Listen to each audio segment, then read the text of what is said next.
C'est après 2 heures de vol que nous devrions arriver à Saigon, rebaptisé Ho Chi Minh Ville. On attend notre vol direction Ho Chi Minh Ville. À l'arrivée, un taxi, en théorie, nous attend à l'aéroport pour nous acheminer à notre hôtel en plein centre d'Ho Chi Minh Ville. Mais ça ne se passera pas tout à fait ainsi. Heureusement que nous avions conservé le nom de l'hôtel.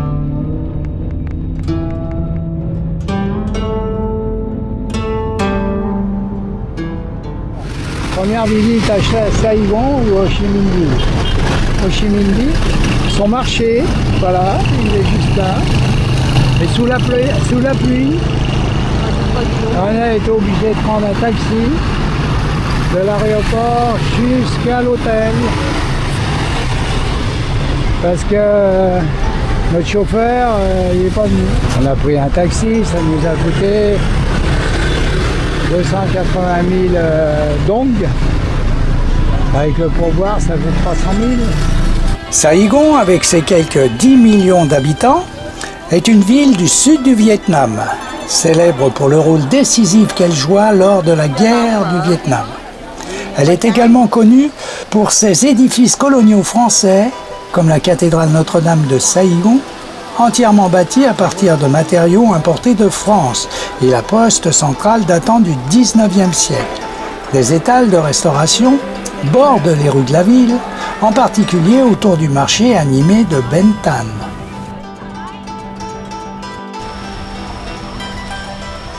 Le palais de la Réunification ou palais de l'Indépendance a été construit entre 1962 et 1966 par l'architecte lauréat du prix de Rome, M. Ngo Viet. C'était la résidence officielle des présidents de la République du Vietnam entre 1966 et 1975.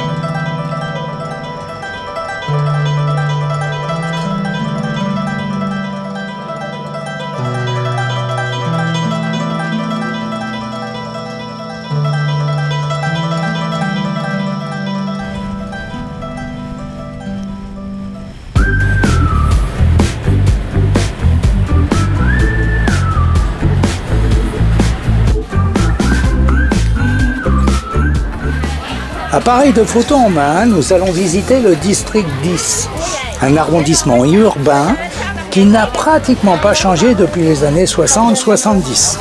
Vendeurs ambulants, petits marchés de rue sont des aubaines pour le photographe.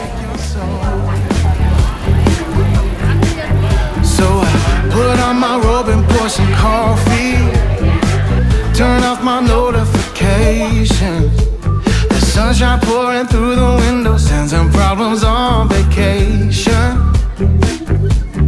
You gotta roll with it, just roll with it, just gotta go with it, just go with it. Oh. Quartier américain, ils ont construit des blocs comme ça, 50 mètres carrés. Une visite rapide du quartier américain, considéré par beaucoup comme des constructions cage à poules. Chaque appartement est identique et d'une 50aine de mètres carrés, réalisé à l'époque par l'oncle Sam. Ici, nous ne recherchons pas les causes de la panne. Nous retirons un ou plusieurs câbles et c'est rétabli. Tant qu'il était en scooter, sur tous les jours il y a la pluie, il ne voyait pas le câble cassé et tombé et ça coupe comme ça, ça gorge carrément. En passant. Ouais, ouais.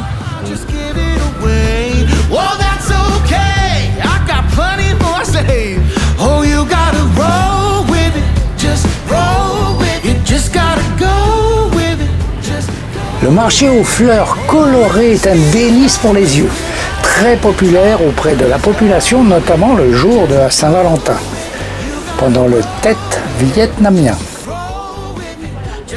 Un petit mot sur ces maisons d'une typologie particulièrement atypique. Les maisons tubes, très populaires au Vietnam, sont très étroites en façade, mais particulièrement profondes. Pour cause, la taxe foncière depuis le 19e siècle était calculée au prorata du nombre de mètres linéaires de la façade côté rue.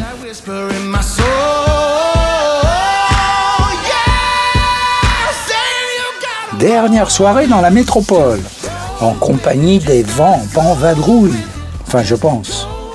Demain, direction le delta du Mékong, environ 2h30 de route. Just go with it. You gotta roll with it. Just roll with it. Just gotta go with it. Just go with it. Oh, keep your eyes on the road. Let go and just roll with it. Just roll with it.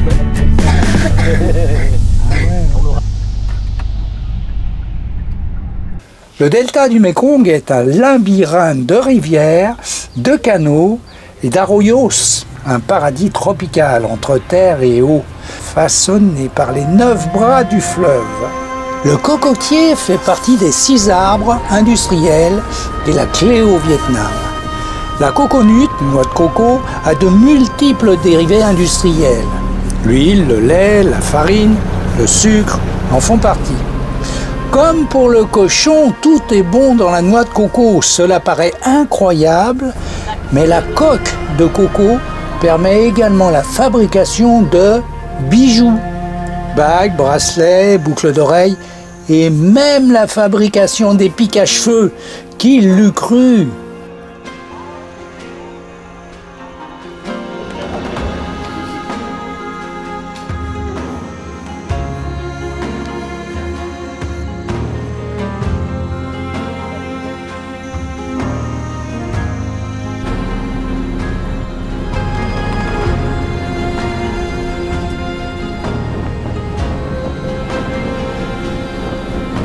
Nous quittons l'usine de transformation des coconuts pour embarquer sur un tuk-tuk, visiter la plus grande exploitation de gelée de sureau du Vietnam.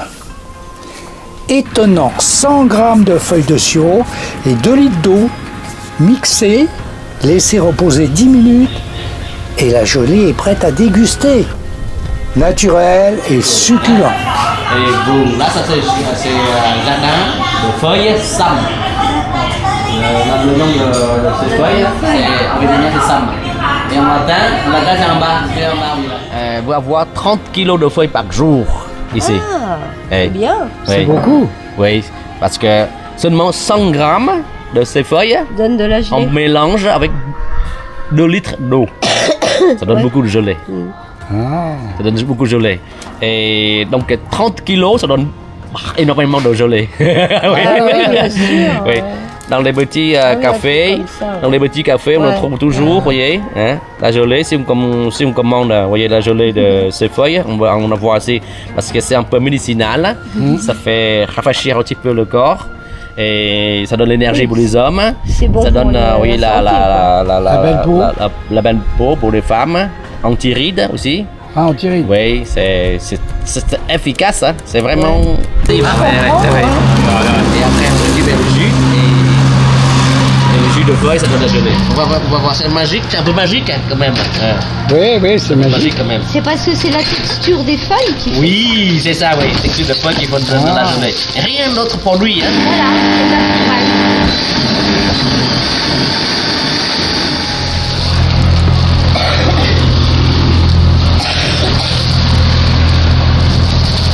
Ah, le filtre.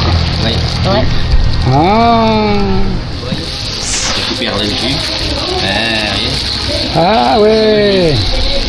Avec ce jus là, on met dans les bols, on expose dans l'air comme ça. Au bout de 10 minutes, ça donne la gelée.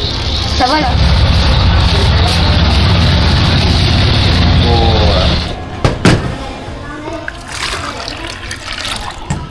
On va enlever complètement les mousses.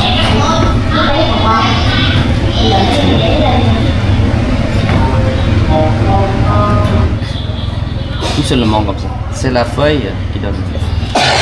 En fait, c'est tout simple. Hein. Par le goût, on doit mettre un peu 10 minutes de après. sucre en liquide, vous voyez, ou du Ah miel. ouais. Hein, ouais. Ah oui, ça. Levez un je petit veux peu. bien. Toi, 10 minutes après, il n'y a Oui, plus rien. oui. Ah. Ouais. Et attendez, et voilà. Ok. Ah, ok. Voilà, Ok. on coupe Ok. en carré. Hein. D'accord. Ah, ok. Et on le coupe Des carrés comme ça. comme ça. Et on mange.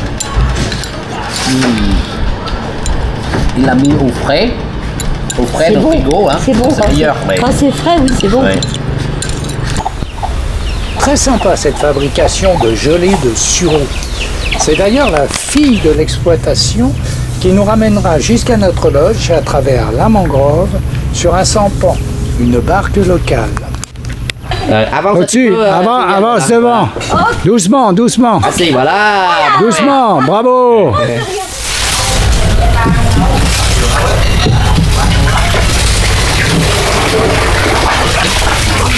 Accident, hein. Déjà quelques touristes écrasés et les guides écrasés aussi. Oh, ça racle, hein. Ouais. On va être obligé de descendre pour pousser.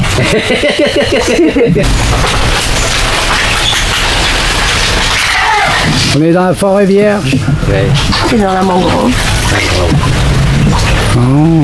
Oh, les belles feuilles, là, tout Ouais, pousse. ça tire, ils sont comme une plume. Hein, Ouais, oui. Ouais, ouais. C'est beau, hein. Ouais. Imaginez un peu les films de guerre. Ouais. Les communistes, les Vietcong cachés dans la forêt, dans mangrove. Ah ouais. Et l'hélicoptère américain au-dessus. Ah. Cette région hein, connue hein, pour la guerre.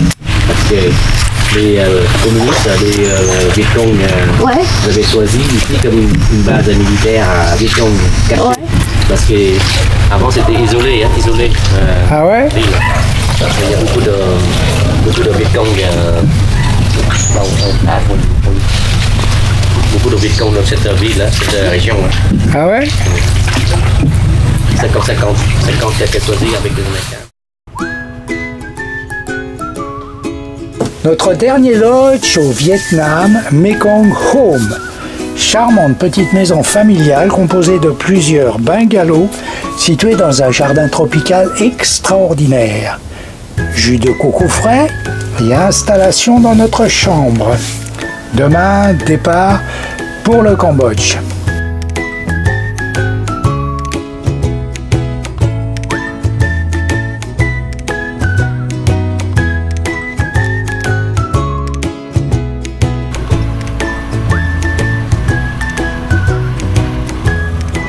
Après cette dernière nuit dans la mangrove, nous allons quitter définitivement le Vietnam pour le Cambodge, l'un des points d'orgue de ce voyage, à la visite de l'Empire Khmer du XIIe siècle. Encore. Dernier vol intérieur, l'aéroport d'Ho Chi Minh Ville, direction Siem Reap au Cambodge. Un petit vol d'1 heure.